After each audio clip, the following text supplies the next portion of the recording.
Bonjour à tous. Tout à l'heure, vous avez vu la carte et il y avait un pays d'Afrique, c'était marqué le Nigeria. C'est moi. Voilà. Vous allez dire, avant le Nigeria, on parle français là-bas, mais non. Donc, puisque je n'aurai pas l'occasion de parler le français, j'en profite pour dire, en tout cas, merci. Merci à Mariko, merci de nous avoir accueillis. C'est un grand plaisir d'être de retour à Tokyo. J'en garde un très bon souvenir, ça fait déjà 11 ans. Ce que tout à l'heure on a parlé, depuis tout à l'heure on parle de médiation. Moi, ce que j'aimerais partager, c'est une partie, en fait, de ce que nous avons fait sur une étude de cas sur un des agents. Donc, on parle de médiation et on aimerait parler des enseignants de langue. Donc, si vous voyez, parce que vous dites, mais c'est pas possible, on est là depuis tout à l'heure, prof de français, personne ne parle de nous, voilà. Donc, je parle de vous. So I was just saying that, well, we often talk of mediation, and one of the actors that we often forget and we shouldn't are the teachers. So I am on the side of the teachers this afternoon, and my group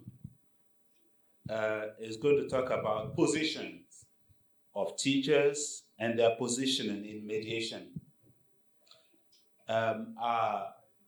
My group, and you've seen the names there, I am only an ambassador.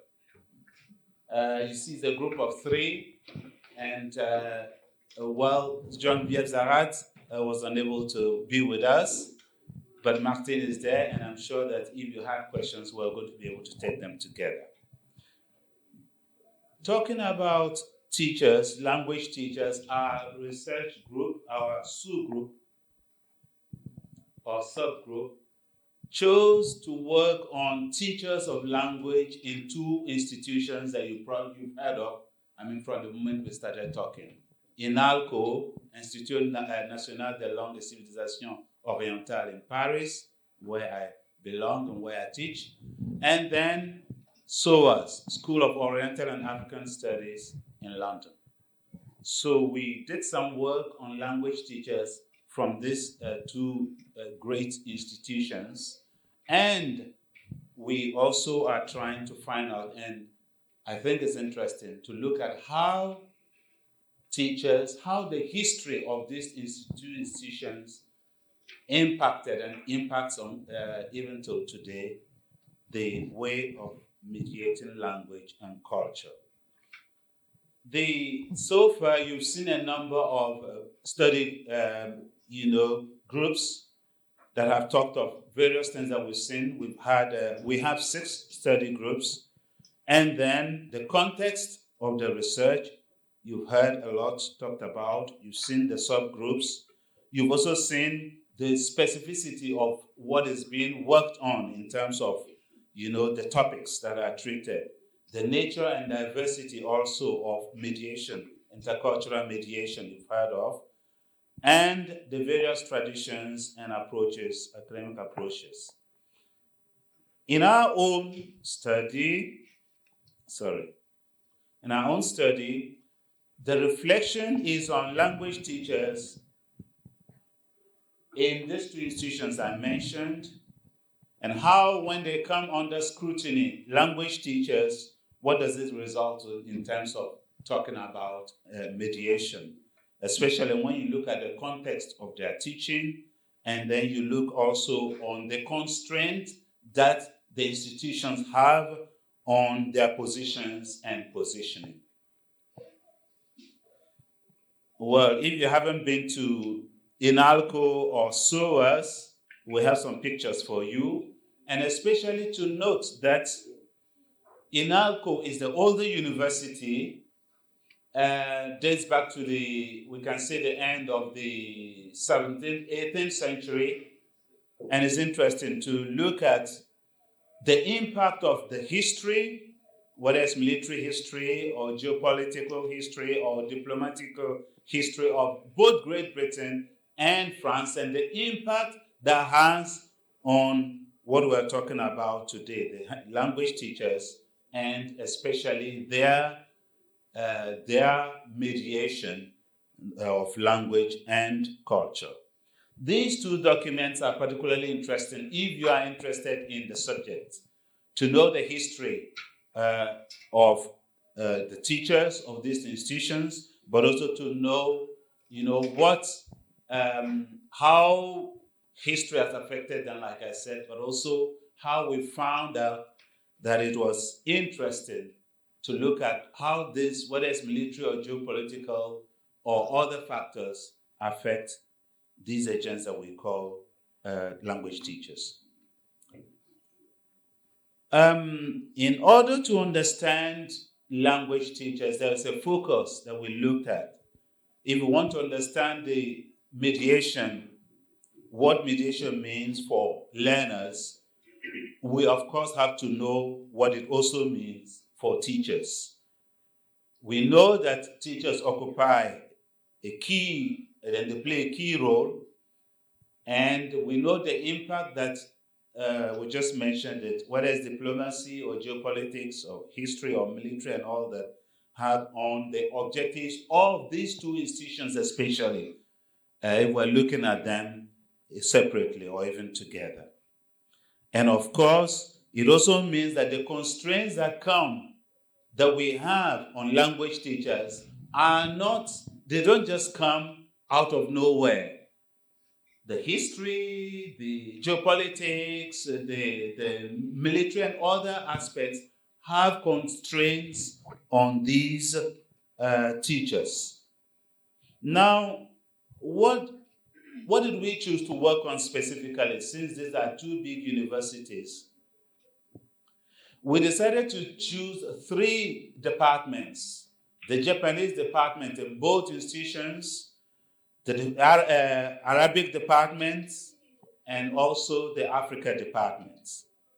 And you would observe that, in fact, if you look at the Japanese department, they have if you compare the two, they have some models that are different. One that has a certain elitist style, and of course the other also, there was a reason why it was put in place, and that's what we talk of geopolitics, the fact that having to work with security. Arabic, it's also because as a language that has become more and more sensitive, and if you read our part of, the work that has been done, the title that we gave our study case is, the sensitive issues that come about. And a number of things are very sensitive issues, even including the issue of mediation, given the factors that I just raised.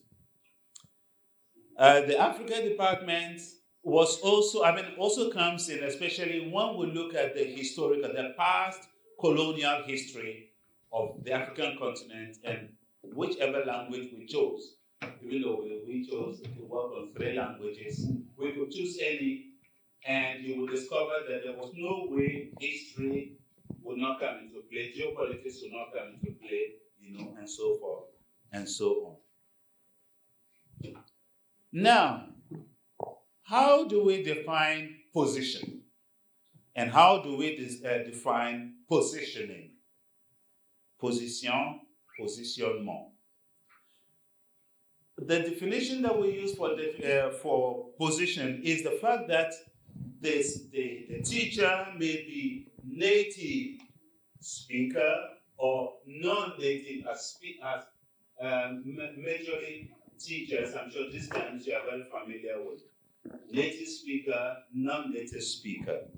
So if we're looking at that, or if we wanted to talk of in terms of status, if you said that, well, one is at the height of the summum of their profession, and another is either just beginning or has a title that puts them in quote inferior or less senior.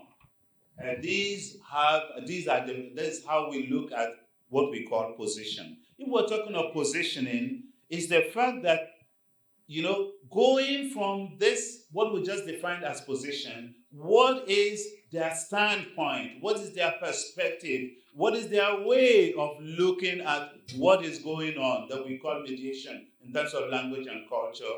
Those are aspects that we'll need to consider, especially when we know that it has an effect on mediating language and culture. That perspective or that positioning and the way that impacts the context that we're talking about in this particular case. Those are points that would help, in our definition, especially when we know that the difference in perspective has a way of impacting not only the atmosphere of work, but also the interpersonal relationships and the impact that may have on what is taught, how it is looked at, and how it is, expressed. The question, of course, will be whether that has any impact directly on mediation or not, and we're going to look at it. If we took an example of the native speaker, and here, it's a whole text, but I will just try to explain how it functions. What you look at when you say native speaker, look, you turn native, or you look at non-native speaker, it has an effect on what goes on in that whole environment that we call the context in this particular case.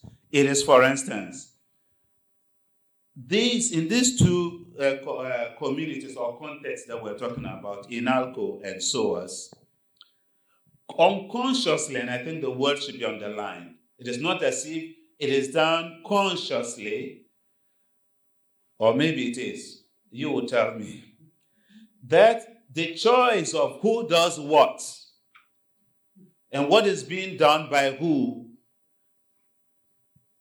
what explains that courses that are said to be noble, and I put all that in quote, are given to a set of group, and others that are considered less noble, maybe the act of teaching the language, the practical act of teaching the language. While if they say, well, linguistics or civilization or some very highfalutin terms that you might want to use, it will just be, that should naturally go to either this native speaker or non-native speaker of the language. Those are the issues. Why are certain courses reserved or set apart for a particular group that may be native or non-native, and another will be, in French, we have terms like chargé de cours, répétiteur, lecteur, maître de langue.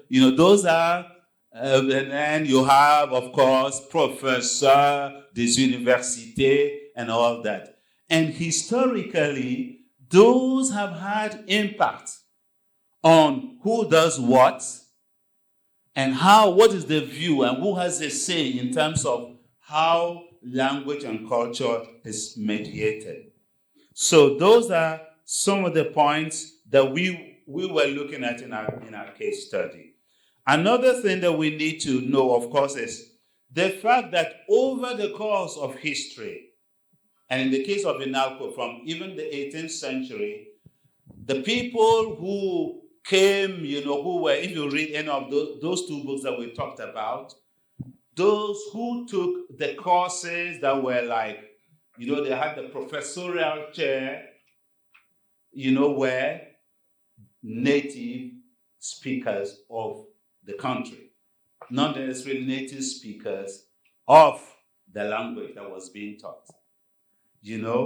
And that means that the native speaker, became a sort of model, especially in the nation state. If, on the other hand, and that is why it is important that if the native speaker of the language was imported, I put that in quote, but was brought from abroad, it was like, well, you have come to teach the well, it's my expression, to say, well, you have come to do the Bruce one, or maybe I should just say that you came to do, I don't want to say the dirty job, but it's like, well, you are here to be, I like the French word, répétiteur. While, of course, the person who is the native speaker or from the nation state, would be the one who would do the grammar, that it is that type of thing that explains why at the end, and this is why I don't know whether you are following the ongoing discussion about native speakers and non-native speakers, and how big associations are coming out to say there is no reason, and maybe that will be part of the conclusion. I will just move on for now. If you look at this table of what the corpus was, the people that were interviewed and what went on, you will discover that there will be native speakers who will, and looking at it here, you will see clearly that, well, in some situations, you have native speakers. In other situations, you have non-native speakers.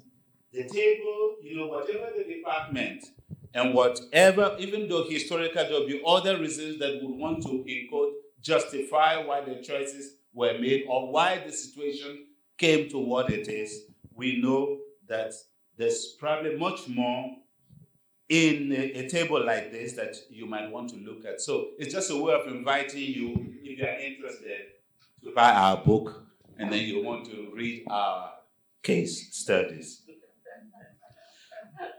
Oh, am I not allowed to make any publicity here? Sorry then. I know. So, if you just look at the example, it's even when we talk of this speech, when we talk of what actually is going on and what is being said, what is the rapport with the context? What is the rapport with the teaching of the language and the culture? It is also clear that, well, when a person is a native speaker of the language, their attitude also is reflected in the way, in things that are said, especially in the discussions that we had with them.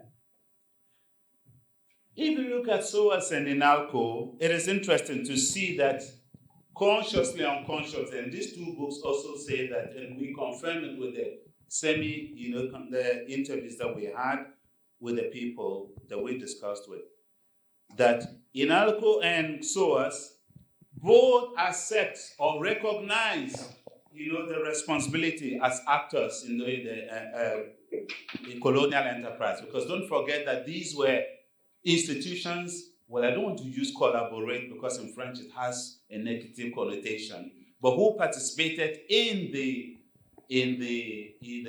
colonial experience, sending people who went there, to, well, either as missionaries or as colonial administrators, and who often came back and were people who were now the professors in charge, and you can imagine the impact in terms of mediation, of the language and culture as things went on.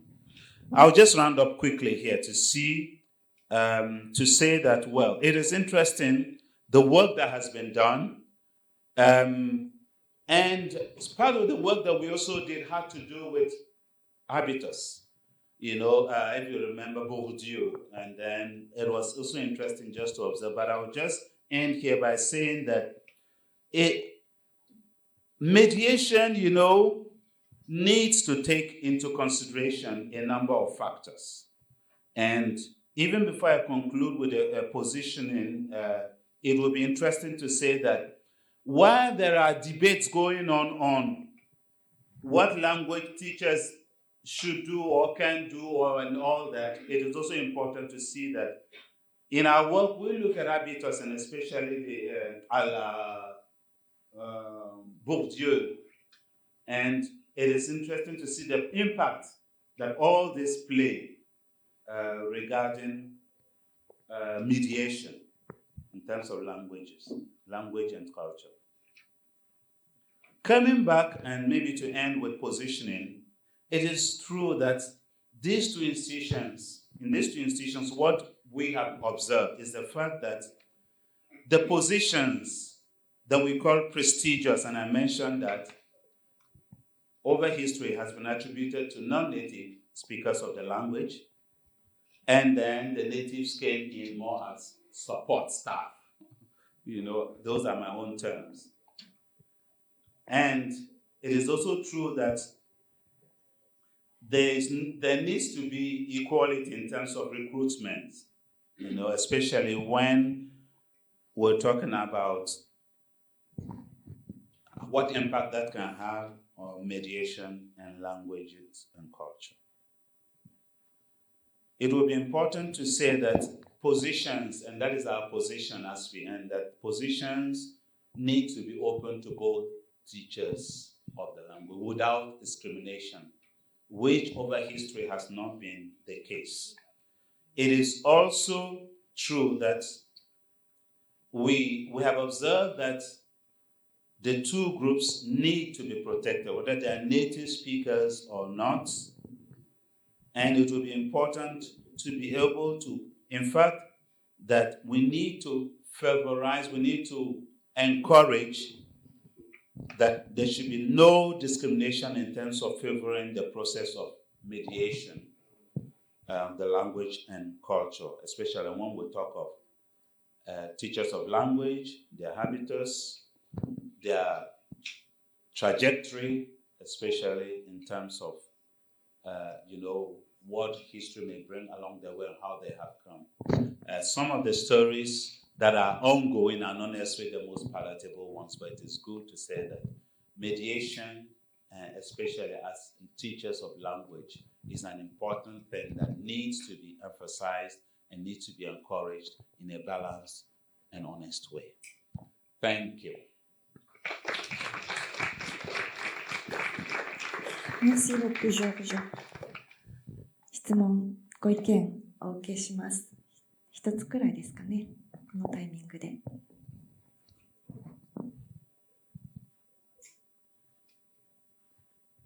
もしなければ、本当に。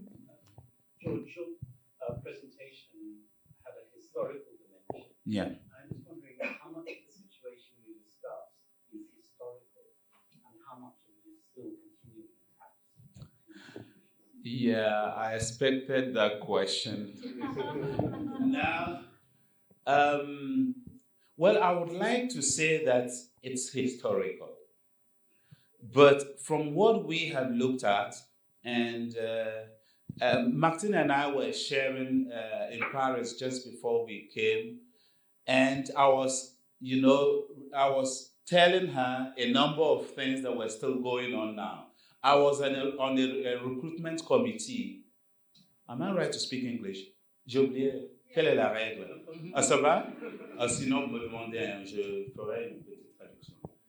So we were talking about what was ongoing now. And now I was on a recruitment committee, in fact, 2 committees.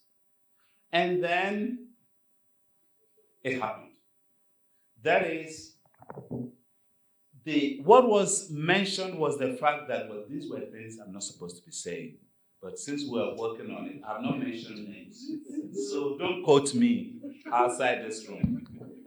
Now, the issue was that why should we take this person, even though we know that this is the person who has been doing this work of language teaching for the last X years? If I say the number of years, they may hear and then they'll come for me. So a number of years, and then this other one who has just come out, but who happens to be, a non-native speaker, and the other person was native speaker, both have a PhD, but of course, let me just cut it short. I was a minority on that committee because it had been agreed, I don't know by who, but the committee members outside me had agreed that, well, it didn't matter whether it had to do qualification or not. It was just what was important was this what has been decided because we want to maintain a certain tradition. I've not cited names, so no one can come for this. Oui, je disais en gros qu'on devait faire un recrutement c'est pas moi, donc ne me citez pas.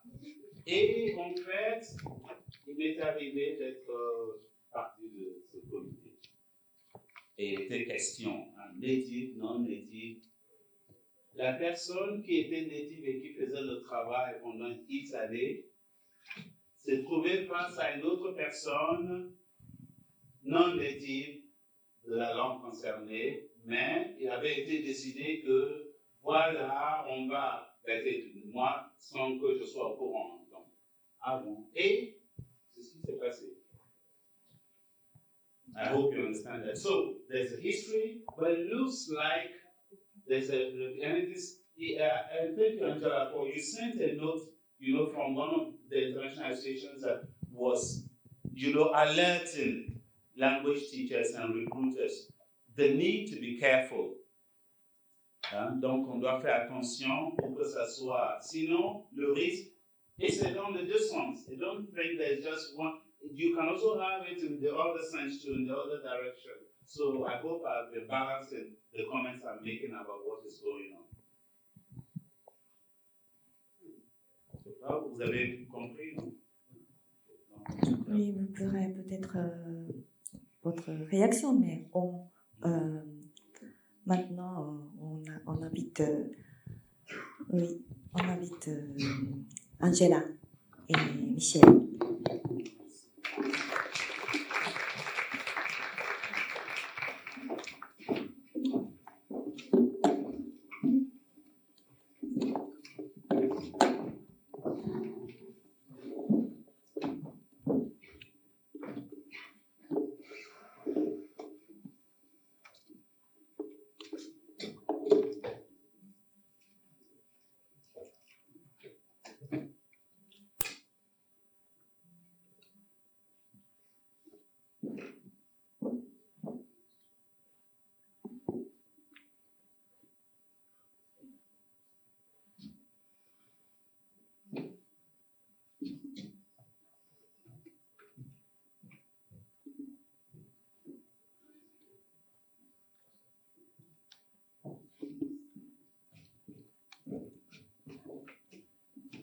Alors, bonjour.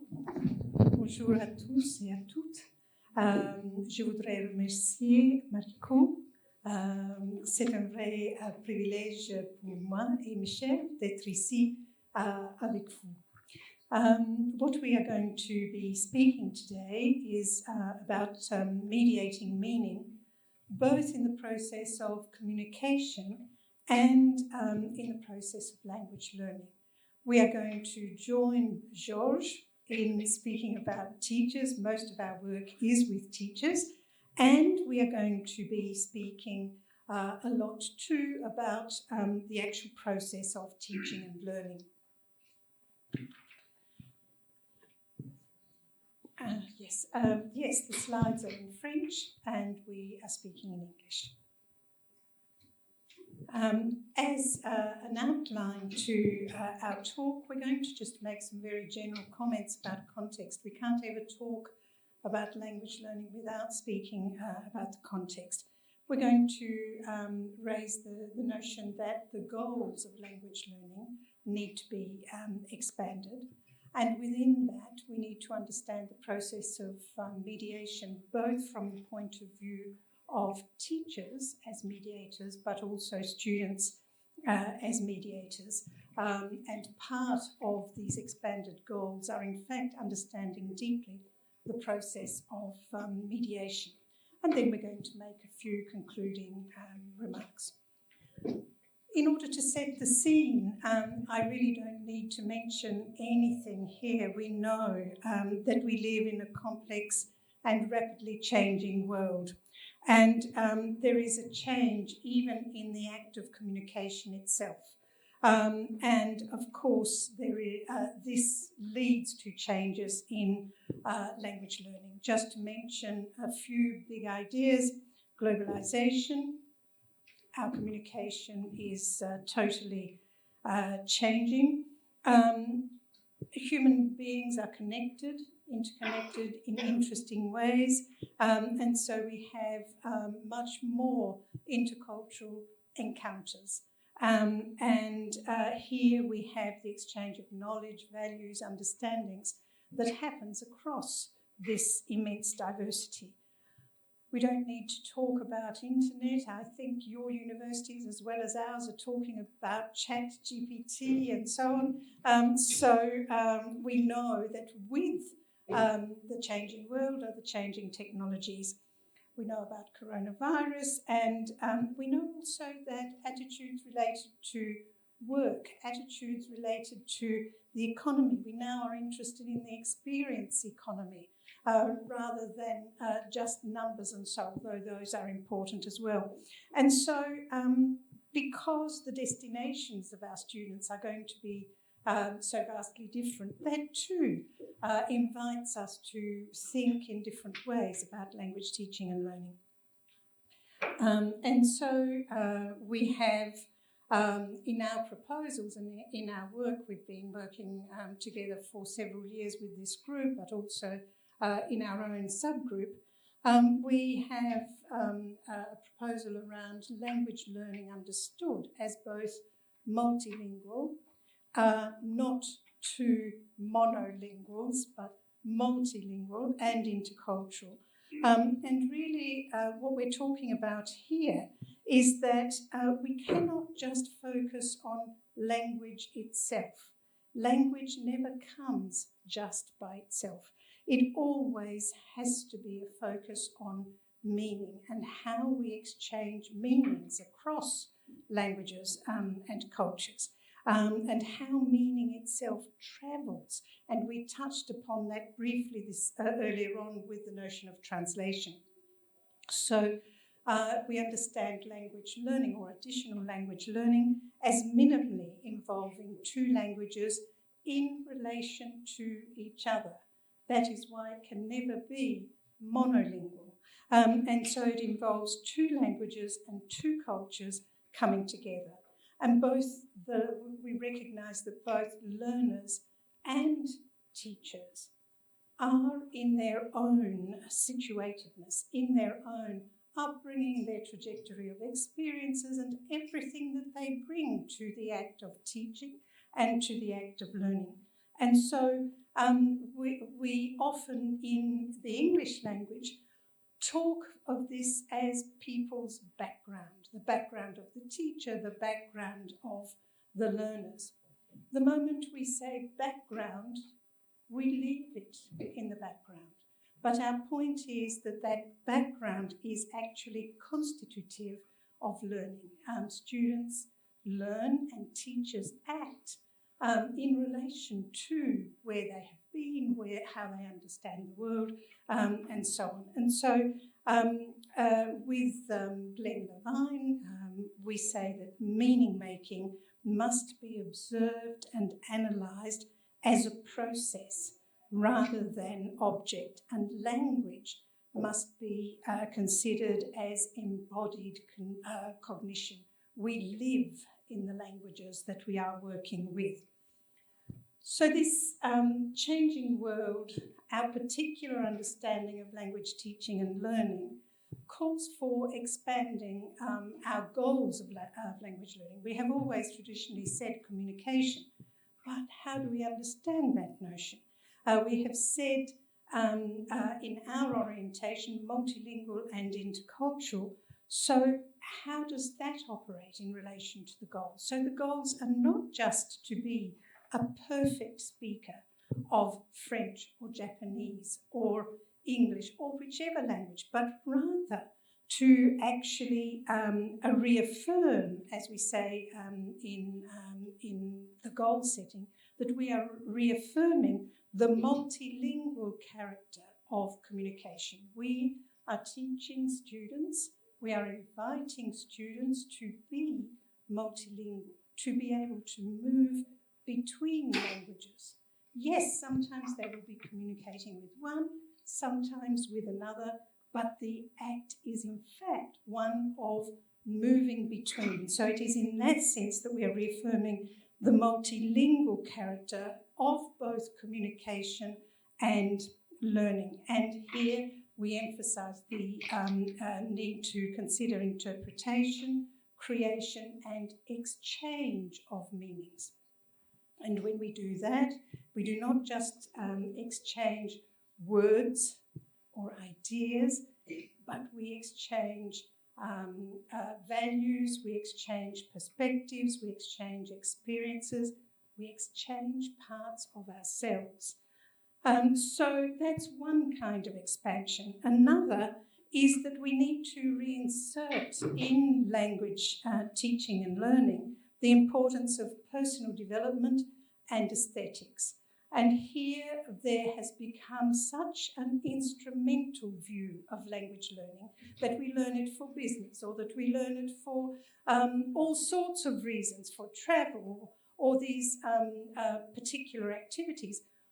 What we are interested in is that language learning itself, language use, is also part of our own personal development, part of understanding ourselves, but not ourselves as an island, but ourselves in relation to other people. And we want to really emphasise the importance that language learning in a multilingual and intercultural perspective invites reflection and reflexivity. By reflection, we mean reflection on the phenomena exchanged, on ideas, and so on. Reflexivity is a reflection on self, a return to self, and looking at ourselves as communicators. And so with Claire Crunch, we highlight really strongly, and this is quite a profound change in our view, that it is not sufficient for learners to know how to communicate meanings. Of course, that is something that is important in language learning, but they also have to come to understand the practice of meaning making. What actually happens when we try to communicate, when we try to exchange meanings across languages and cultures. And so here we look at mediation in the process of communication. And so here we know that it is an interpersonal negotiation.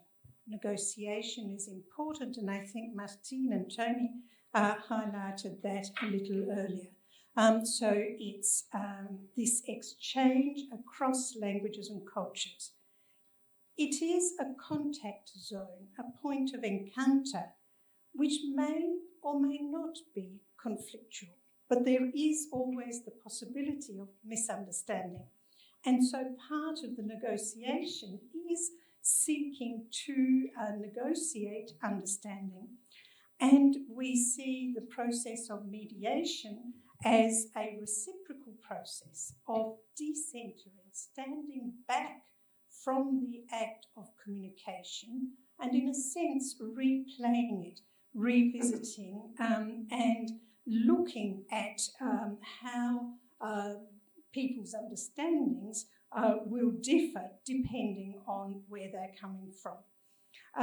And so we look at, in this process, at foregrounding the learner not only as language user, but also as a person. The other understanding of mediation that we bring to this discussion is mediation in the act of language teaching and learning. Mediation is an act of learning, and this is a meaning that we bring from perhaps our Australian way, certain English framing of the ideas, and learning within a sociocultural perspective with the theoretical understandings of that come from Vygotsky. We see learning as a process which is both interpersonal, social, and then intrapersonal, where the learning needs to be made our own, where we need to reflect on what does that learning actually mean for me. And here we see mediation as a goal of language learning. Mediation is part of this expanded sense of language learning, and the goal is for learners to become mediators, learning how to mediate meaning across languages and cultures. So in language learning, yes, we are dealing with communication, we are dealing with language learning. In both of those, there is a sense in which that process of mediation is at play. I'm going to pass on to Michelle, who will now speak about some examples of mediation. Do you need me? No. Okay, so we would like to just try and exemplify some of these ideas through some examples of work that we have been doing with teachers and also with students. So we're going to give you two brief examples. There's a lot more we could say, but we have limited time. So the first example is really trying to explore the teacher perspective, and then the second example really takes the learner perspective. So the first one comes from some work that we've done with teachers in trying to give greater guidance to them around what mediation is. Many of them don't necessarily understand it readily, and also what it might look like in practice. And so we developed some principles or some strategies here to really try and guide teachers a little more with some examples of the languaging of this work in classroom practice. We didn't have time to necessarily go into that, but you'll see some little snippets of the languaging of it. So firstly, what we're saying to teachers is that teachers are fundamentally models of being multilingual and intercultural mediators. They are living examples, if you like, in the classroom. So everything they do speaks to learners about what it means to live in these multiple languages and cultures. And really, translation, interpreting, these processes are, I guess, pedagogical processes that reflect the kind of meaning-making work that we want teachers and learners to be doing. And so really inviting learners to explore how meaning works, notions of non-equivalence of meaning, but also how you get around those obstacles in meaning when meaning doesn't translate readily. And what we're saying to teachers is that they do that sort of work, but also they invite learners to then think about the process of that, try and explain it, try and notice what sorts of strategies, what sorts of processes did they need to think about, and conceptual work did they need to think about in terms of problem solving and working around meaning. We also say that there's teachers engage in instruction, explanation, questioning. These processes are really fundamental to the whole act of mediation. Particularly the sorts of questions that teachers ask can really probe learning further. They can drive the sorts of connections that learners might make, connections in their own minds and languages and cultures, connections between learners, connections across the whole learner group. And so the teacher is crucial in these facilitating that kind of learning culture.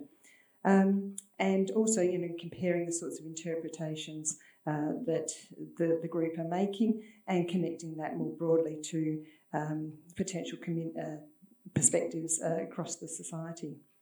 There is also a meta-language that teachers as mediators in this work need to develop with learners. It doesn't just come naturally. They don't necessarily have the language for speaking about moving meaning across languages and cultures. And so some of the kind of terminology that needs to be developed with learners so that they can engage in these sorts of thinking, analysing, decentering processes. You actually have to actively develop that with learners. Notions like generalisation, stereotyping, decentering, reflecting, and so on. These are terms that learners don't necessarily have. And a lot of the work we do is with teachers in schools, but also university people. But teachers in schools working with younger learners, they don't necessarily have this language in their repertoire, but they need to develop it in order to be able to do this sort of thinking. Further, teachers as mediators really need to engage in working with multiplicity as a general principle, and that means multiple texts in all kinds of modes, in all kinds of guises, but also really trying to bring together diverse perspectives, because it's in that bringing diverse perspectives together, diverse representations, that you begin to have the conditions for mediation, because you have to actually navigate that diversity. And so different perspectives through texts in particular, a lot of the work, we strongly encourage textual work. And then in that bringing together of perspectives, sometimes similar, sometimes different, sometimes juxtaposed, sometimes contesting, that's where the interesting work and the mediation really needs to take place. Tools, technologies, we've talked about that. Obviously, teachers need to engage in all of that in terms of mediating and supporting learning. And then finally, a really big part of the sense of mediation that we work with is this notion of reflection and reflexivity. And the teacher, again, becomes a model of this, really trying to, through their own thinking, through their own sharing and demonstration, they actually show to learners what it's like to do this reflective thinking, to actually return to the self, think about, well, why am I reacting like that? Where do these reactions come from? What do I bring to bear in terms of my own interpretations? And really trying to do that standing back with learners as they're working with them in the classroom and working through these texts and so on. So that kind of thinking is all part of the mediation process, and the teacher is a crucial model for learners in that. So let's turn to the learner perspective, and we see here a sample task / learning experiences. We're trying very much in our own work to move away from task. There's a long story to that, to which we can't go into right now, but the notion of a learning experience, which really tries to capture the memory, the meaningfulness to learners themselves. And so this was a task that I actually did in my own practice with second language learners, tertiary learners of Indonesian. That's the language I work in. And their task was to develop an intercultural resource to support an Indonesian family or person coming to live in Australia. So I was trying to set up this notion of them having to act as the mediator from the start. They were able to talk about all sorts of things to do with Australia, environment, people, values, pastimes, and they all had to include a component to deal with language.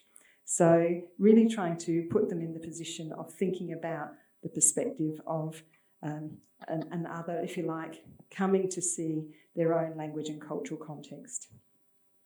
Then they were asked to write a reflection based on this particular piece, but also more broadly in getting them to, again, decenter from their own development as a multilingual and intercultural mediator.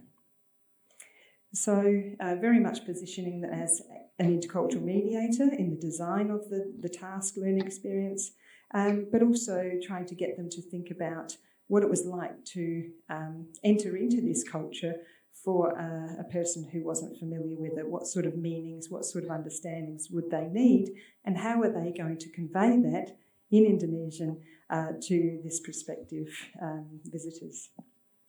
So here you see on the slide, this is this student's original work. You might recognise this term, the bush. And so what she was trying to do here is capture the sensibility of the Australian landscape, of the Australian mindset, really, around this notion of the bush. I'm not sure if anyone in the room speaks Indonesian, but you can see the text here in Indonesian. It was quite a substantial booklet, and she traces through various aspects of this idea of the bush, what it means in the Australian mentality and in the Australian way. So just to give a little sense of what this text is about, so here are some extracts. So just on the left-hand side of the screen, you can see the extracts from the text, some key points, if you like. So the title of it is Bush Culture, Its Influence on Life in Australia. And so she first of all turns to the history, tries to position this idea of the bush. Australia's identity is surrounded in controversy. We are a multicultural nation. This means there isn't one culture, although there is a unique Australian culture. And this is how she's contextualising and trying to set up the ideas. The culture is influenced by connections with land and influenced by our values and life in Australia. And so you see here this kind of context setting, putting it in its place, in its historical context, situating it in time and place. She continues by saying the bush is a word that means any environment that has few people or is uninhabited. Although more than 2/3 of the population live in cities, everyone is influenced by bush culture. And so here we see this idea that the bush has a literal meaning, but it also has a much deeper, richer meaning, a figurative meaning. And it actually, even though it is a phenomenon that is really for away from the cities, it actually permeates city life as well. So this idea that it is part of the broader cultural envelope. And she says Indigenous Australians have a spiritual connection. They live within the environment/land. And so she's trying to get across this idea of, yes, the bush is a physical place, but it has a much deeper sensibility that actually penetrates the mindset of the Australian population. And finally, she says, related to values, she tries to explain this and explore it. Although we work hard, Australians are considered relaxed. Somewhat in generalisation mode here, but she is trying to convey some sense of it.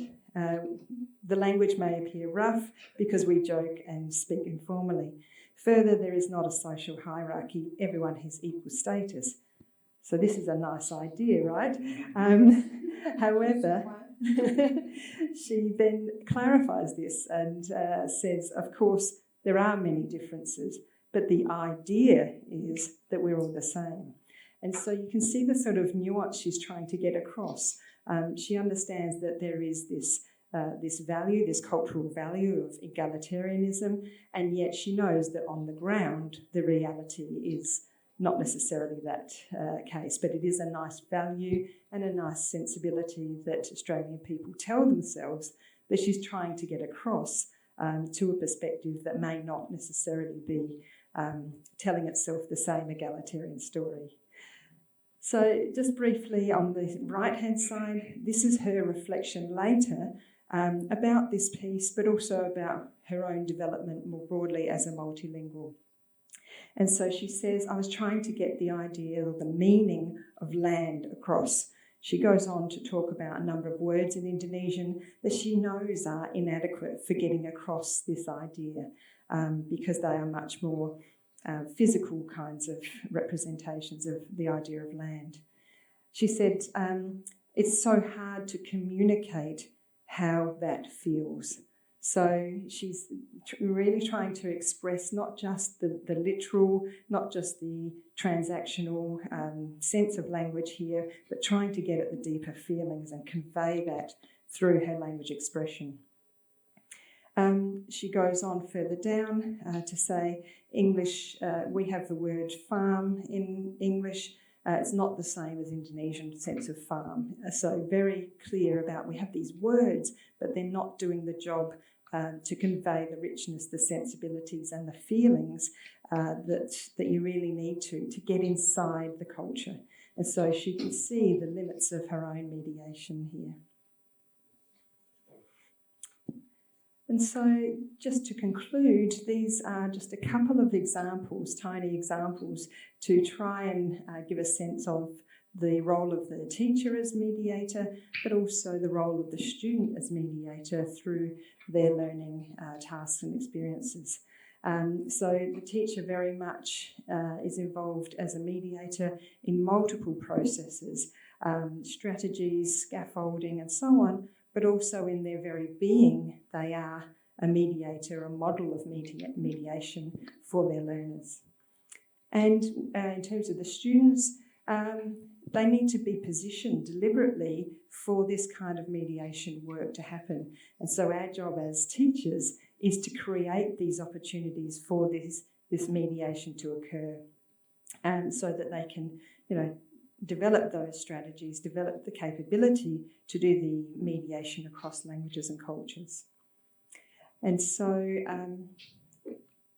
just in concluding, I guess, we have a really crucial role as language teachers to enable this kind of learning to happen, to position our students in certain ways, to design the learning program to enable this, to talk about it with learners, and then for students to also be able to reflect and develop the kind of self-awareness that we hope they are able to continue to develop in an ongoing dynamic way, such that they can actually manage these sorts of intercultural mediation moments in increasingly complex and sophisticated ways.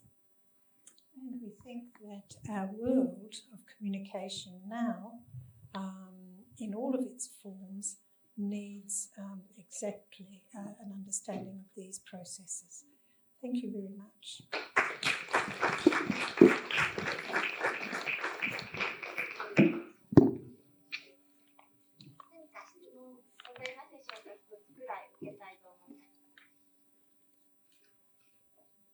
Yeah,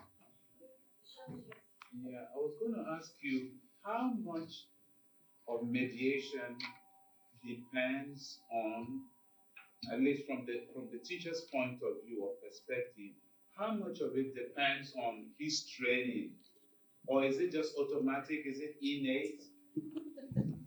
Not innate, George. No, I think that we could say very loudly and clearly from our experience of trying to work with teachers primarily in a lot of our research studies with teachers, it takes a lot of work for teachers to understand these processes. But our argument is that our world and communication in our contemporary world requires it.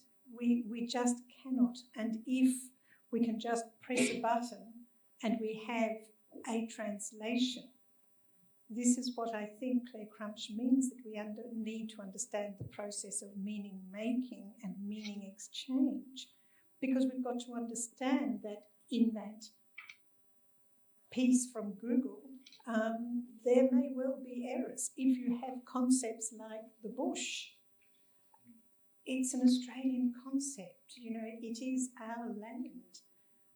It has to be mediated, richly explained, if someone else is to have an understanding, a picture of what that might mean.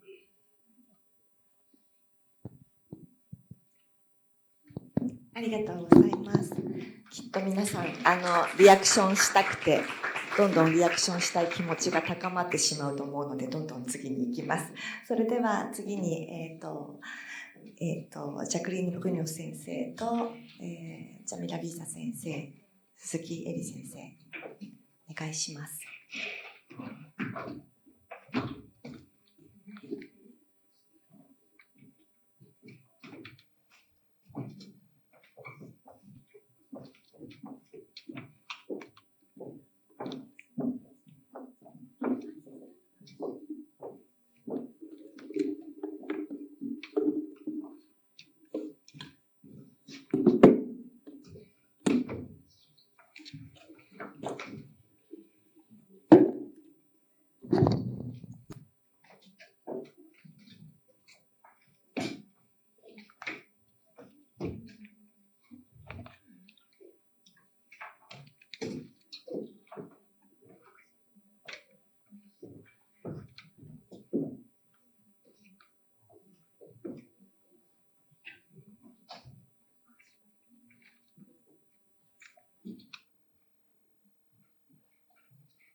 Celui qui marche.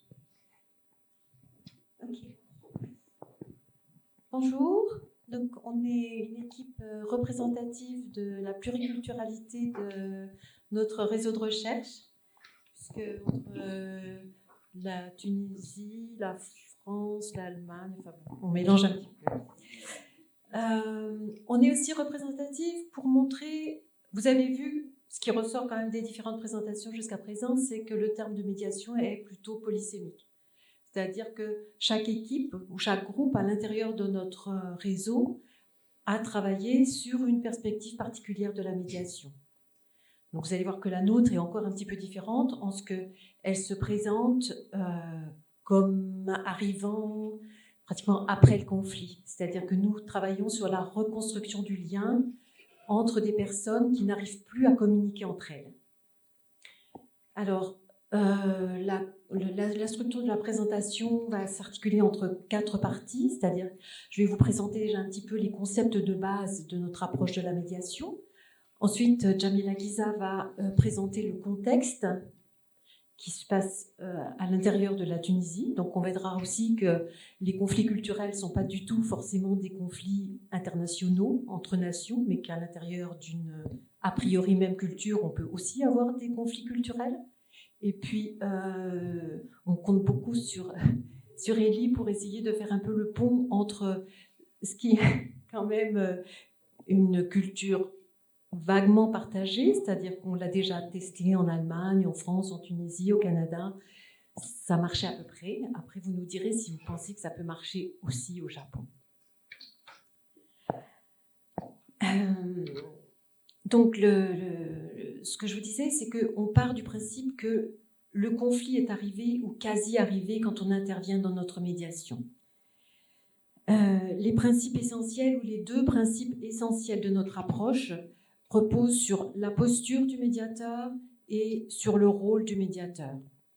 Alors, le positionnement ou la posture du médiateur, c'est premièrement qu'on a la conviction profonde que la solution est entre les mains des personnes qui sont en conflit, que le médiateur n'a pas de solution a priori à proposer et que c'est même la difficulté essentielle en tant que médiateur de ne pas proposer de solution, c'est-à-dire d'avoir une confiance totale entre la capacité des personnes en présence pour trouver la meilleure solution qui leur convient. Peut-être pas de solution d'ailleurs, peut-être qu'il n'y en a pas et qu'il suffit de prendre conscience qu'il n'y a pas de solution, mais qu'on n'est pas obligé de vouloir tuer l'autre ou faire disparaître l'autre juste parce qu'il n'y a pas de solution. L'autre positionnement, c'est de renoncer à se focaliser sur le conflit ou sur le sujet du conflit. C'est-à-dire que ce qui va nous intéresser, ce sont uniquement les personnes. Et on va se décentrer. Je dois me repérer par rapport à des slides en japonais. Alors, mes connaissances de japonais sont vraiment catastrophiques. Ça fait rien. Je vais quand même essayer de vous montrer qu'au départ, si, mais j'arrive à lire, il y a médiateur, médian et conflit au milieu. Oui, je vois bien. Alors, le médian ne change pas trop de position, ni de valeur, ni de présence. Il reste toujours fidèle à lui-même. Mais au départ, on a quelque chose où on a un conflit qui a une certaine importance et 2 personnes qui n'arrivent plus à communiquer, où le lien est rompu, où on veut juste que l'autre disparaisse, arrête, voilà. Et puis, ce qui se passe en général, c'est que dans ce genre de situation, on a un conflit qui va prendre de plus en plus de place, c'est-à-dire qu'on va parler du conflit, et puis non, et puis vous les Allemands, vous, je sais pas qui, toujours dans quelque chose où le conflit prend de plus en plus de place et où la rupture devient de plus en plus consommée entre les protagonistes. Et le principe de la médiation ou le principe du médiateur, ça va être de se focaliser entièrement ou de donner l'entière place aux personnes. C'est-à-dire que il va s'adresser, il va écouter, entendre les personnes en conflit, parce que le principe, c'est de dire qu'une personne qui se sent suffisamment reconnue, qui a suffisamment de sécurité intérieure pour pouvoir se sentir exister, est aussi en mesure de communiquer ou de ne plus être dans la peur d'être détruite par l'autre. Et que cette force intérieure, ce qui va se dégager de la reconnaissance au sens de Ricoeur, hein, d'être reconnu en tant que personne et d'avoir une place assurée en tant que personne, va remettre les médians dans la position de pouvoir communiquer entre eux et où le médiateur, entre-temps, aura accepté de devenir superflu. Donc on s'aperçoit que moins on donne, moins on se focalise sur le conflit, plus on accorde de reconnaissance, d'écoute aux personnes qui sont en conflit, plus elles seront à même de reprendre le statut de sujet et de rentrer eux-mêmes dans la responsabilité de comment je vais pouvoir traiter ce conflit, pas forcément calmement, hein, en général on ne permet pas la violence physique, mais voilà. Donc je donne juste la parole à Jamila pour qu'elle vous présente le contexte de l'exemple dont on va vous parler. Alors, le contexte se passe en Tunisie, justement, c'est pour ça que je prends la parole. Alors, on a choisi de situer le conflit en Tunisie parce que c'est un contexte intéressant du point de vue du conflit linguistique et culturel. Il faut savoir que depuis l'indépendance, donc depuis 1956, la Tunisie, et notamment l'ancien président de la Tunisie, avait choisi un système bilingue. Donc, un système pour le système éducatif, un système qui reposait sur le français et l'arabe à parité, pratiquement. Ça a changé depuis, mais ce bilinguisme a créé une espèce justement de système bicéphale, a créé une espèce de schizophrénie sociale et culturelle autour de l'identité.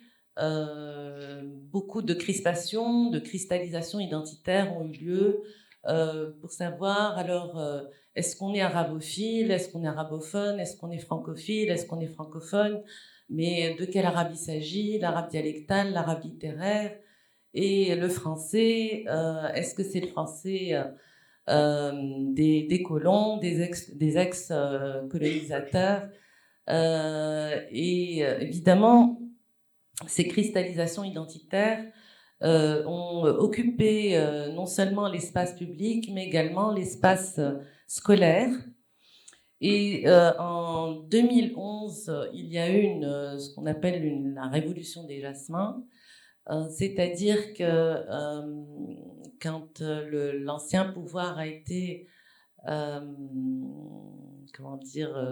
chassé, enfin, la question identitaire est réapparue avec force et les nationalistes arabophones, arabophiles ont revendiqué tout l'espace public, tout l'espace médiatique, tout l'espace scolaire en disant que désormais la Tunisie n'avait plus besoin de français, de langue française je veux dire, et que l'anglais maintenant devait reprendre ses lettres de noblesse puisque c'est une langue devenue internationale. Et évidemment, certaines batailles rangées ont eu lieu parce que certains considèrent que nous avons malgré tout intérêt à garder le français comme langue seconde privilégiée, puisque l'anglais reste, l'anglais comme culture, mais comme langue aussi, reste une langue étrangère. Donc, 2011, sur tous les plateaux, comment dire, de télévision, mais aussi à travers des émissions radiophoniques, les débats sont lancés autour de est-ce qu'on garde le français, est-ce qu'on va vers l'anglais, est-ce qu'au final on a besoin de langues étrangères, pourquoi, qu'est-ce que c'est qu'être tunisien, est-ce qu'on appartient à la Oumma, c'est-à-dire à une communauté d'arabes beaucoup plus large, et beaucoup d'articles en arabe et en français ont occupé le débat politique et le débat social. Alors donc, notre terrain de recherche s'appuie sur cet arrière-plan conflictuel déjà. Et on a choisi un échantillon d'institutrices, alors que je vous montre là, qui à l'époque appartenait à différents partis politiques. Donc ça allait du parti centriste au parti, on va dire, carrément de droite, parti religieux, à un parti progressiste. Et ces trois partis politiques ont été choisis exprès puisque chacun d'entre eux exprimait une voix. Donc le parti religieux exprimait Nahda, donc exprimait la voix des ultranationalistes. Le parti de Nidé Tunis exprimait les centristes, et à l'époque c'était pratiquement la majorité des Tunisiens qui avaient voté pour ce parti, et l'autre parti, donc Tunis, qui représentait la classe libérale, voire ultra-libérale, très prestigieuse en Tunisie. Donc voilà, nous avons fait un focus group avec ces 5 institutrices. Et là, bien sûr, ça n'a pas pu être filmé parce que les institutrices ne souhaitaient pas être filmées, tout simplement. Donc, Jacqueline va commenter un moment d'entretien que j'ai joué avec une collègue. Donc, je suis actrice dans le moment que vous allez regarder.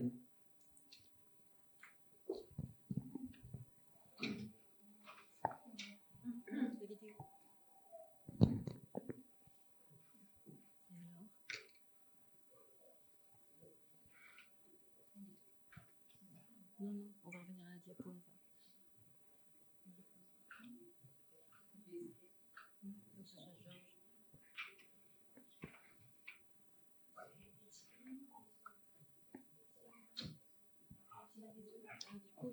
Il faut quand même que tu viennes. Il y a pas de...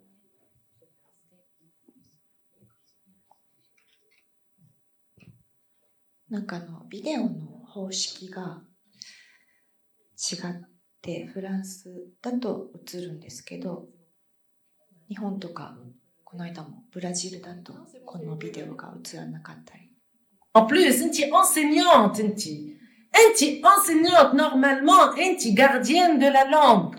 فهمتني؟ انتي تستحفظ على التراث هذيك. Tu le préserves. C'est une question d'honneur. Bien sûr, c'est une question d'honneur. Oui, c'est une question d'honneur. Merci. Oui, moi, quand j'enseigne... C'est une question d'honneur. Ça marche, s'il te plaît.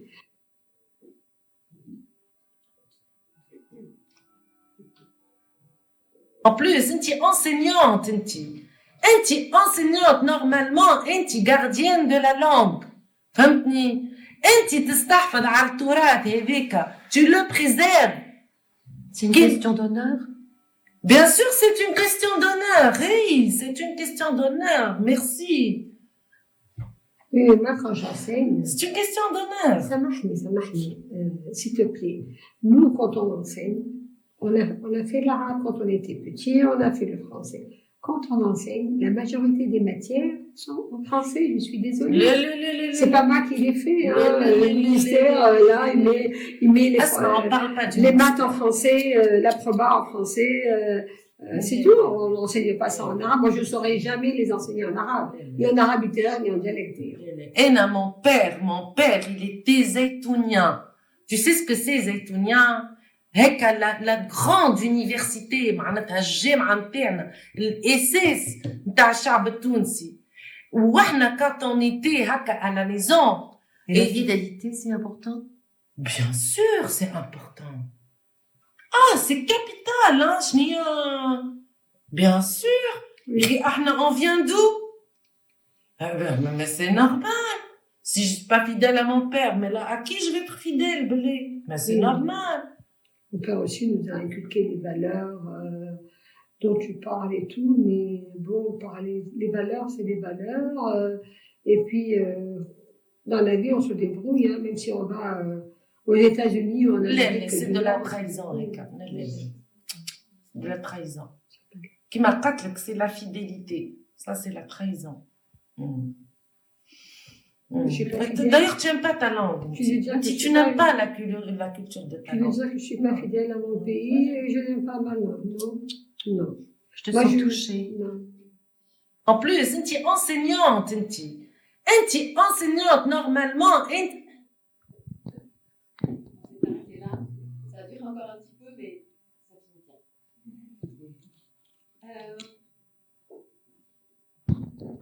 Ok. Donc, parmi les remarques qu'on voulait vous faire à propos de ce déroulement de médiation, c'est que quand vous regardez le début de la vidéo, vous voyez bien que c'est Fatma qui est en train d'agresser Anissa et spontanément, la plupart du temps, les enseignants auraient tendance à se tourner du côté d'Anissa en disant... En plus, tu es enseignante, tu es enseignante, non? On arrive à la faire taire quand même.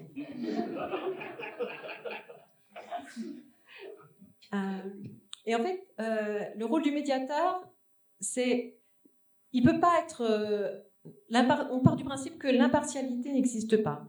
Mais en revanche, il est autant attaché, autant intéressé par celui qui peut être perçu comme l'agresseur que par celui qui peut passer pour étant la victime.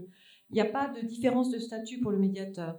Donc ici, le médiateur intervient en essayant de trouver un peu quelle va être la valeur sur laquelle on va pouvoir faire écho, qu'est-ce qui va pouvoir toucher, ou quelle est la partie chez Fatma qui est touchée dans la manière dont elle devient agressive. Et on lance, alors on n'est pas toujours sûr d'être juste dans l'intuition. Ici, on lance la valeur de l'honneur, qui manifestement fait écho chez Fatma, et petit à petit, comme ça,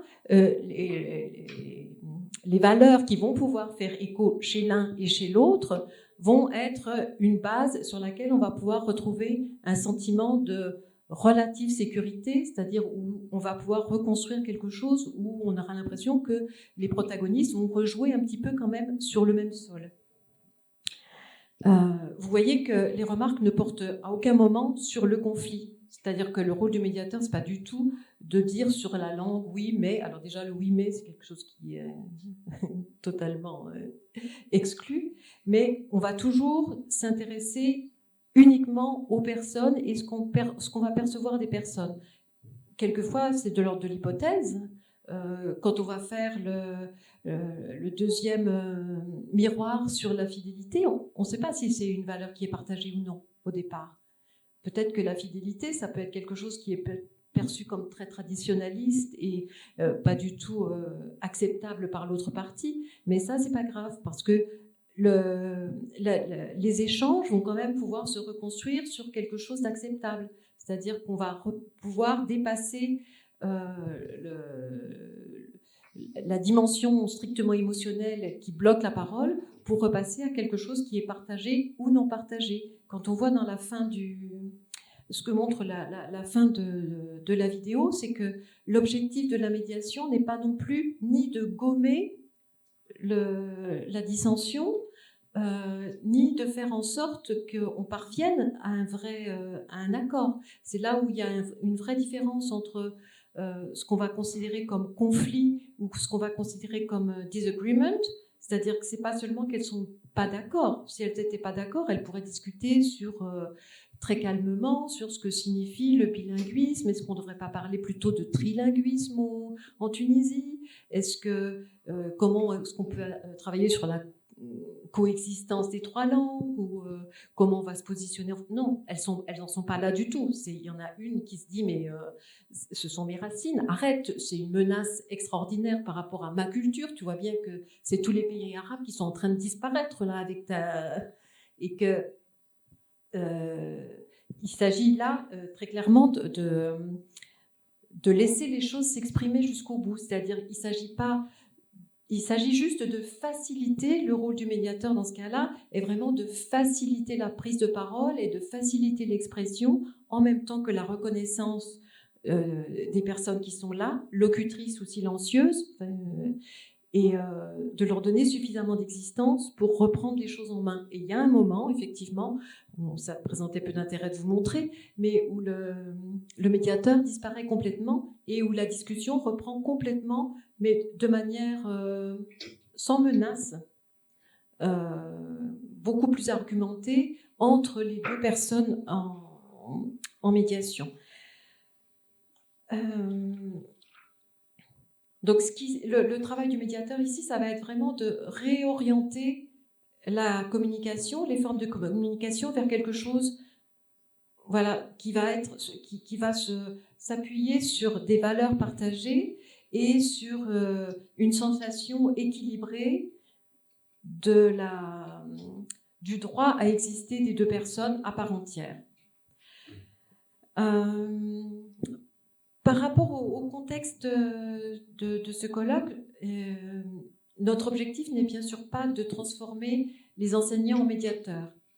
On va pas, et les cas de médiation ne relèvent pas non plus en principe de l'enseignement.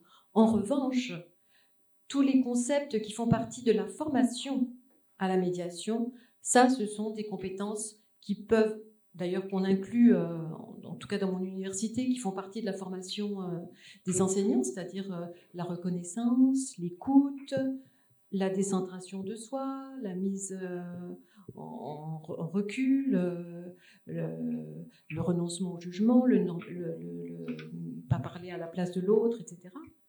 Ça fait partie des compétences qu'on peut mettre en place dans les formations d'enseignants. Et si on reprend la fonction expert, par exemple, de Goéry de la Côte, c'est quelque chose qui peut vraiment se montrer efficace dans la manière d'être, dans les pratiques de l'enseignant, de manière totalement informelle, mais présente dans la classe et présente dans les échanges, qui peuvent être quelque chose qui s'inscrivent quand même finalement ou qui sont reconnus comme un élément de la formation qui est important. Alors, ce que je vous disais tout à l'heure, c'est que, bon, on arrive à se mettre d'accord à peu près en Europe sur, bien sûr, on peut faire un miroir sur les émotions, je te sens triste, je te sens inquiète, je te sens choquée. Bon, après, nous, on n'était plus très sûrs.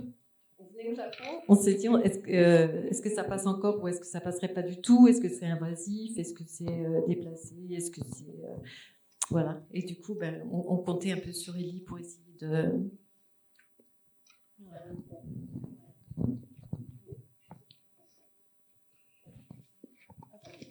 Pardon. Alors, donc, on va faire un test. J'ai relevé en fait 3 points. Le premier point, évitement d'un conflit. Donc déjà, bon, ça commence comme ça. Et je parle de moi-même comme un exemple. Japonaise, enfin je m'appelle Ellie Suzuki, japonaise, née et grandie au Japon, mais qui a vécu quand même depuis 25 ans en France, qui travaille avec les Français, etc. etc. Voilà. Moi, j'aurais soigneusement évité qu'un conflit éclate dans un premier temps. Dans ma tête, une fois que le conflit éclate, ça sera ma parole contre celle de mon interlocuteur. C'est un terrain où je ne devrais pas m'aventurer, puisque je n'ai aucun moyen de défense. On ne m'a appris ni à la maison ni à l'école comment me défendre en cas d'agression verbale. Le poids de la parole n'est pas le même en France et au Japon. Enfin, je parle de la France et du Japon parce que c'est deux pays que je connais mieux, mais ça peut être aussi en Allemagne, en Tunisie, dans d'autres pays. Ni le poids de ce qu'on met dans un discours. Moi, avant de dire ce que je pense clairement dans un espace public, par exemple une réunion de travail, je réfléchis longuement aux conséquences éventuelles de mon discours. Par exemple, est-ce que mon discours est bien adapté à la situation? Le style de discours, le langage utilisé, il n'est pas trop chargé d'émotions? Tout ça. Bien entendu, ce processus ne me facilite pas à prendre souvent la parole. Je me rappelle qu'à l'école, dans mon temps, les élèves n'étaient pas autorisés à prendre la parole si le professeur ne les désignait pas nommément. Mais cette question varie selon la culture, la France, l'Allemagne, la Tunisie et le Japon, etc., etc. Par rapport à ma génération, je n'ai pas de souvenir d'un cours qui nous permettait de s'échanger les idées, pas seulement entre le professeur et les élèves, ni entre les élèves, par exemple un débat, ni de s'exprimer en public comme une activité comme un exposé, ou alors art oratoire, que certains étudiants en bénéficient. Enfin, moi, j'aimerais bien avoir un cours art oratoire, mais ça n'existait pas. Je ne sais pas si ça existe là maintenant au Japon, mais voilà. En tout cas, dans mon temps, ça n'existait pas. Ni de défendre mes propres idées. Voilà. Je me rappelle une phrase prononcée par un enseignant japonais au Japon, lorsque je lui ai demandé plus tard de me décrire un bon élève, selon lui. Il a dit comme ça: un bon élève peut rester silencieux en émettant un signe comme quoi il a compris ce que j'ai dit. Par exemple, en acquiesçant la tête comme ça, sans forcément prendre la parole. Voilà. Puis dire ce que je pense franchement, peut être mal vu parfois, surtout lorsque j'exprime une opinion différente de ce qui a été déjà dit, ou alors de ce que pensent les autres personnes. Le clou qui dépasse est enfoncé. Dès kuyu wa utareru, un fameux proverbe japonais que tous les Japonais connaissent. J'avale donc souvent ce que j'ai envie de dire, moins souvent qu'avant, mais ça arrive encore. Je fais comme les autres, ça veut dire éviter des ennuis. Alors, je me pose une question, je n'ai pas de réponse, et je vous pose cette question. Si vous avez une idée, voilà, vous pouvez toujours me le dire. Est-ce qu'on arrive à une situation où on est obligé de faire appel à un médiateur dans ce contexte? Et une petite chose qui me traversait à l'esprit, si mon interlocuteur, par rapport à moi personnellement, si mon interlocuteur est une personne japonaise, l'un des deux, c'est-à-dire moi ou mon interlocuteur, ferait en sorte d'arrêter la discussion avant qu'elle s'envenime. Ça, c'est le premier point. Et alors, le deuxième point... Non. Pas... Oui, voilà. Merci. Alors, deuxième point, c'est le point de non-retour. Je peux encaisser tout ce que mon interlocuteur me dit jusqu'à un certain point. Mais si il insiste, il continue à m'agresser, je devrais me défendre en m'exprimant clairement ma pensée. À ce moment-là, il ne faut pas que je perde pied en extériorisant mes émotions. Il faut que je reste digne. En plus, si je dis honnêtement ce que je pense, j'ai peur de blesser mon interlocuteur. Et cela peut atteindre le point de non-retour. Par la suite, ma relation avec lui risque d'être fragilisée. Si j'exprime franchement mes pensées critiques envers quelqu'un, il peut la prendre pour une attaque personnelle de ma part. En plus, la plupart du temps, je n'aurai pas de retour de sa part. Pour elle, je suis une agresseuse et elle, une victime. Dans ce cas, donc une autre question, dans ce cas, quel serait le rôle d'un médiateur ? Faire en sorte que je puisse dire franchement ce que je pense ou alors mon interlocuteur, car il s'agit d'une personne extérieure au conflit. Peut-être, ça serait probablement plus facile à libérer ma parole ou alors la sienne. Donc le dernier point, la hiérarchie. Si mon interlocuteur est une personne japonaise située hiérarchiquement supérieure, je me sentirai pas très à l'aise d'exprimer mes pensées. Je me sentirai obligée de boire ses paroles sans le contester. Je dois lui montrer mon sentiment de respect et surtout ne le contredisons pas en lui montrant un comportement d'obéissance qui fait partie des vertus au Japon. Troisième question. Comment se comporterait-il le médiateur ? De quelle manière peut-il faire face au conflit lorsque ce ne sont pas les raisonnements ni les valeurs personnelles qui guident le médian, c'est-à-dire moi, mais l'arrière-plan culturel. Voilà. Et vous serez noté.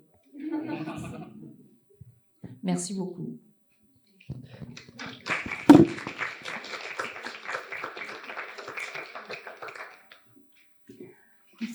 Merci beaucoup. もう時間が過ぎているのですが、いくつか si vous avez des commentaires, des questions. C'est déjà l'heure de me déplacer à la salle du moment convivial. Donc, on va se discuter dans une autre salle. Alors, merci beaucoup. 皆さん、今日はどうもありがとうございました。